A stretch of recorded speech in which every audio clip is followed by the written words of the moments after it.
지금 이 영상을 끝까지 보지 않으시면 정말 후회하실 겁니다. 왜냐고요?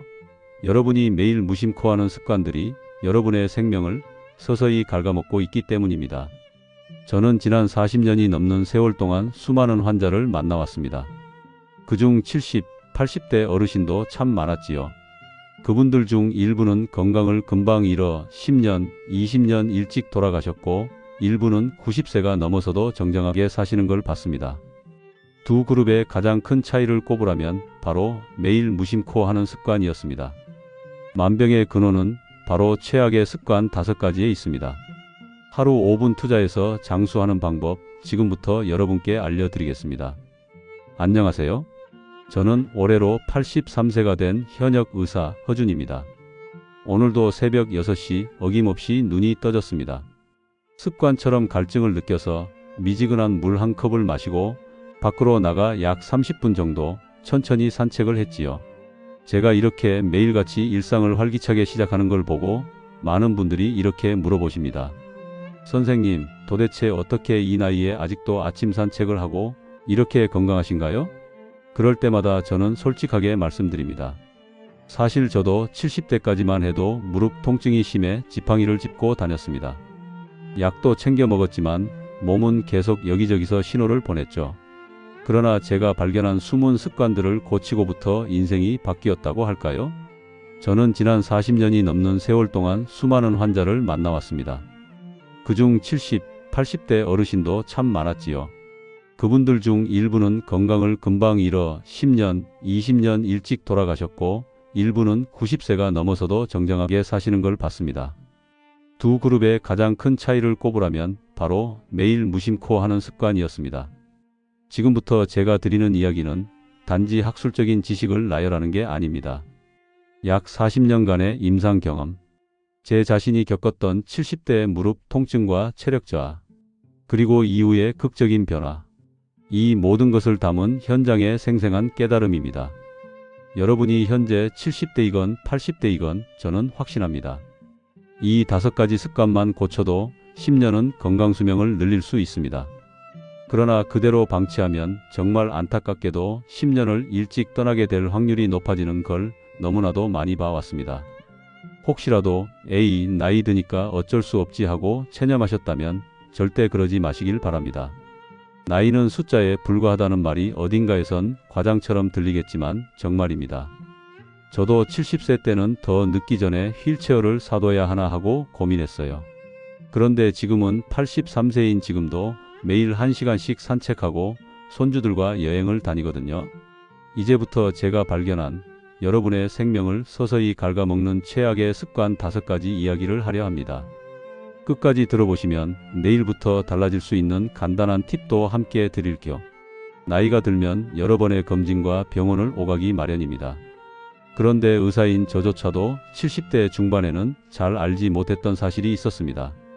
그것은 무심코 반복하는 생활습관이 조기 사망 위험을 훨씬 높인다는 것. 가장 무서운 건 그게 겉으로는 별로 안 나쁘게 보이거나 나이살 정도로 치부되는 일들이라는 겁니다. 이제 밥 잘 먹고 약 잘 챙겨 먹고 일주일에 한두 번 운동 정도 하는데 뭐가 문제겠어 라고 방심하시는 분들도 계시겠죠. 그러나 그 습관 중에서 제가 임상 현장에서 보아온 가장 치명적인 5가지를 조목조목 짚어드리려 합니다.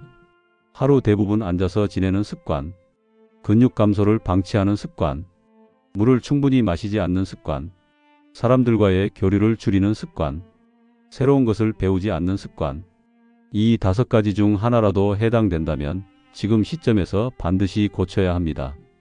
조기에 고치지 않으면 10년 일찍 세상을 떠나게 되거나 병상에서 지내며 자녀 손주들에게도 큰 짐이 될 확률이 높습니다. 저도 70대 중반에 이 습관 때문에 큰 후폭풍을 맞았습니다. 아침에 일어나면 TV를 켜고 점심 먹고 소파에 앉아 신문을 보고 저녁에는 또 TV를 보다가 잠드는 생활. 몸이 점점 무거워지더니 어느 날부터는 앉았다 일어서는 동작이 너무 힘들어졌죠. 우리 몸은 사실 움직이도록 설계되어 있습니다. 머리부터 발끝까지 근육과 혈관이 활발히 움직여야 순환이 잘 되는데 나이 들수록 귀찮다는 이유로 또 힘들어서라는 이유로 의자나 소파에 오래 앉아 있게 되죠. 앉아 있으면 혈액이 다리 부분에 고이고 심장은 더 힘겹게 펌프질을 해야 합니다. 그 결과 심장질환 위험이 높아지고 다리 근육은 점점 약해집니다. 앉아만 있으면 허벅지 근육이 빠르게 줄어듭니다. 허벅지 근육은 우리가 걷고 계단을 오르내리고 균형을 유지하는 데 핵심적인 역할을 합니다.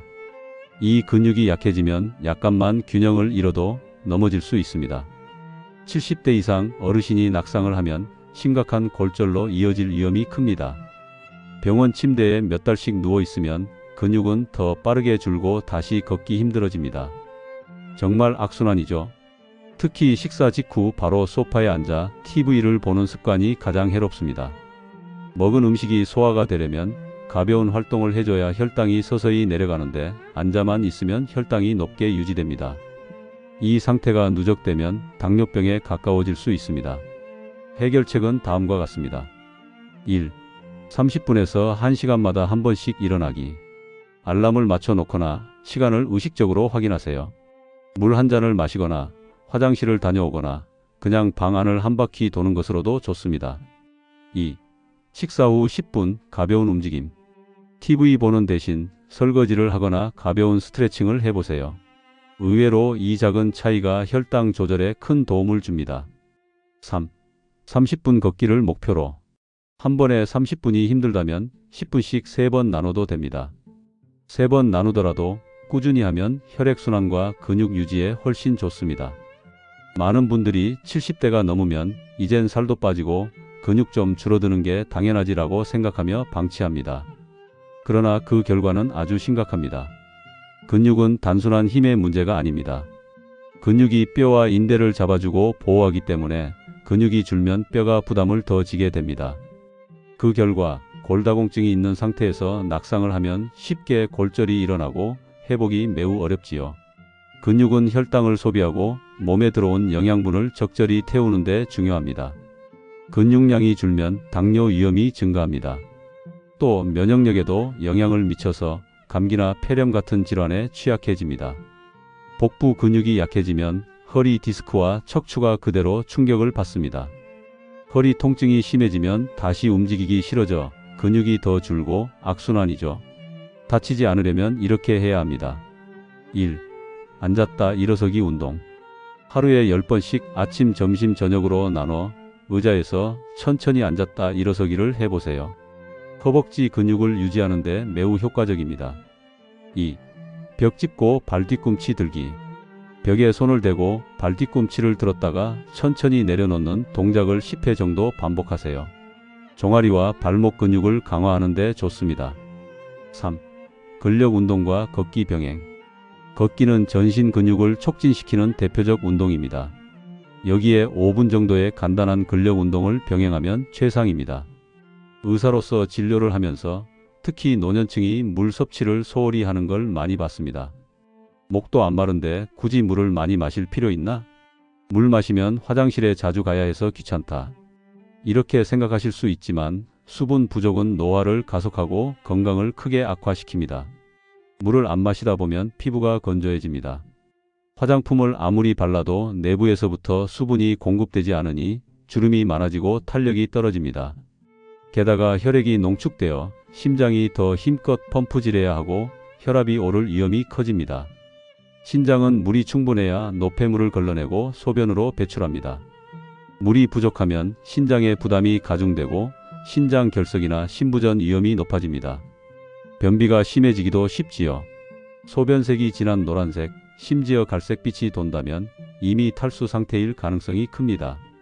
건강한 소변색은 거의 투명하거나 연한 노란색이니 체크해 보세요. 1. 하루 6에서 8컵 물 섭취 목표. 한꺼번에 벌컥벌컥 말고 조금씩 자주 드시는 게 좋습니다. 2. 습관화하기. 아침 기상 직후 1컵, 식사 전후 1컵, 자기 전 1컵 등 구체적 시간을 정해서 드세요. 3. 카페인 음료 줄이기. 커피, 녹차, 홍차 등은 이뇨 작용을 해서 오히려 수분을 더 배출합니다. 4. 눈에 보이게 물병 놓기. TV 보는 옆자리나 식탁 위 등 수시로 보이는 곳에 물병을 두면 자연스럽게 마실 수 있습니다. 의외로 많은 분들이 70대쯤 되면 아유, 나이도 들었는데 굳이 나갈 일 뭐가 있어? 집이 편해 하십니다. 그러나 사회적 고립은 건강을 해치는 정말 무서운 습관 중 하나입니다. 사람은 사회적 동물입니다.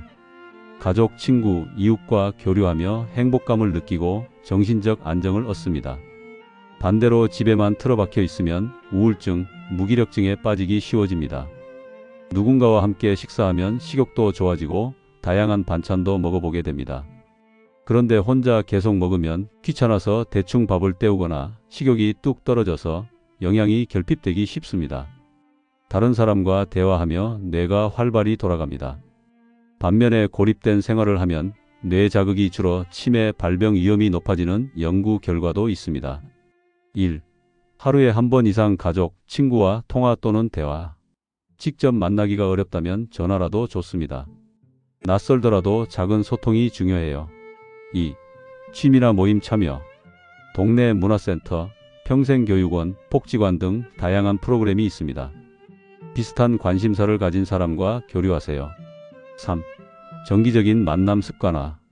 매주 수요일 3시엔 친구와 차 마시기, 매달 첫째 주 토요일은 자녀와 식사하기 같은 규칙을 만들어 보세요. 4. 자원봉사나 지역활동. 남에게 도움을 주는 활동을 하면 삶의 보람과 새로운 만남을 동시에 얻을 수 있습니다. 마지막으로 제가 가장 강조하는 점입니다. 뇌도 근육과 같아서 쓰면 쓰는 대로 발달하고 안 쓰면 퇴화합니다. 70대, 80대가 되어도 새로운 것을 배우는 분들은 치매 위험이 훨씬 낮습니다. 반면 이젠 나이 들었으니 배울 거 없지 하고 멈추신 분들은 뇌 노화가 급격히 진행되죠. 새로운 취미나 기술을 배울 때 뇌에서는 새로운 신경 연결이 형성됩니다. 이게 치매를 예방하는 방패막 역할을 합니다. 공부와 학습을 멈추면 점점 사소한 것도 기억하기 어려워집니다. 휴대폰을 어디에 뒀는지, 약을 언제 먹어야 하는지 자꾸 잊게 되지요. 새로운 성취를 얻을 때 느끼는 뿌듯함, 재미가 없어지면 나이 들수록 삶이 지루해지고 우울해질 수 있습니다. 1. 매일 작은 도전. 새로운 길로 산책해보기, 평소에 안 읽던 종류의 책 읽어보기, 간단한 외국어 단어를 외워보기, 이런 사소한 변화가 뇌에 큰 자극이 됩니다. 2. 취미 시작. 그림, 악기, 정원 가꾸기, 요리 등 관심 있는 분야면 무엇이든 좋습니다. 처음부터 잘하려고 애쓰지 말고 배우는 과정을 즐기세요. 3. 디지털 기기 활용. 스마트폰, 태블릿, 컴퓨터 사용법을 조금씩 배워보세요. 손주들에게 도움을 청하거나 노인복지관의 교육을 활용하세요. 유튜브, 카카오톡만 잘 활용해도 소통 창이 어마어마하게 넓어집니다. 4. 함께 배우기. 동네 사람들과 문화센터 같은 곳에서 함께 배우면 훨씬 재미있고 꾸준히 지속하기 쉽습니다. 지금까지 말씀드린 5가지 습관 다시 정리해 드리겠습니다. 1. 오래 앉아 있지 않기. 30분에서 1시간마다 한 번씩 일어나 움직이기, 식사 후 가볍게 활동하기. 2. 근육량 늘리기. 간단한 근력 운동, 걷기 실천. 3. 충분한 물 섭취. 하루 6컵 이상, 조금씩 자주, 소변색 짙으면 탈수 신호. 4. 사회적 활동 늘리기. 매일 통화나 대화, 새로운 모임, 자원봉사 참여로 교류하기. 5. 새로운 배움. 매일 작은 도전, 디지털 기기, 취미, 언어 등 배우기. 이 5가지만 바로 잡아도 여러분의 건강 수명은 크게 달라집니다. 저도 이걸 몰라서 70대 중반까지 많이 고생했지만 고치고 나서 무릎도 좋아지고 체력도 놀랍도록 개선되었지요. 마지막으로 이러다 10년 일찍 갑니다. 라는 말은 제가 환자분들께 늘 하는 경고입니다. 왜냐하면 정말 안타까운 사례를 너무 많이 봤기 때문입니다. 어떤 분은 70대 후반에 근육 감소와 낙상으로 병원에 누워 지내다가 결국 2년 만에 돌아가셨습니다.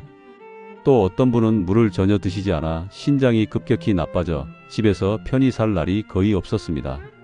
하지만 반대로 조금만 습관을 개선한 분들은 80대 후반에도 등산이나 가벼운 여행을 다니고 손주들과 즐거운 시간을 보내며 병원보다는 집에서 건강하게 지내는 경우를 아주 많이 봤습니다. 그 차이가 노년을 어떻게 보내느냐를 결정합니다. 그리고 그 열쇠는 바로 여러분이 오늘 시작하는 작은 습관입니다. 지금껏 제가 말씀드린 5가지 중 내가 딱 이거는 조금 위험한 습관을 가지고 있구나 하고 느끼신 게 있다면 지금 이 순간부터 하나씩 실천해 보세요. 한 가지 더 제안 드리자면 건강 노트입니다. 저도 70대 후반부터 꾸준히 기록해 왔어요. 내용은 아주 단순합니다. 오늘 물 몇 컵 마셨는지, 10분씩이라도 걸었는지, 새롭게 배운 단어나 정보가 무엇인지, 누구와 통화를 했는지, 어떤 느낌이었는지, 이걸 하루 분량으로 5줄 정도만 적어보세요. 일주일 뒤, 한 달 뒤에 돌아보면, 아, 내가 이 습관을 잘 지키고 있구나.